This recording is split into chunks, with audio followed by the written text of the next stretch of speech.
Jaren na shock, huling-huling nakatitig si JM kay Fiang.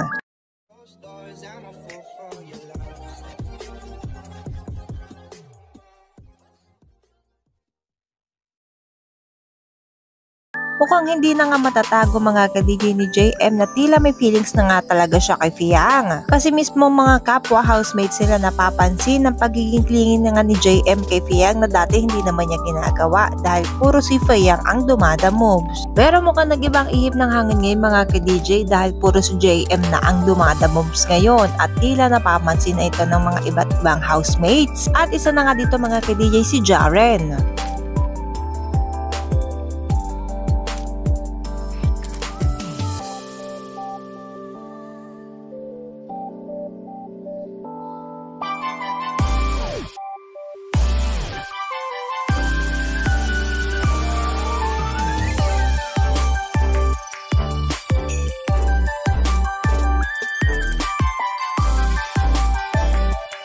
Halatang-halata nga mga ka-DJ sa mukha ni Jaren ang pagiging shock. Tinignan niya kasi mga ka-DJ kung saan nakatingin si JM at pagtingin niya, nandun nga kay Fiang.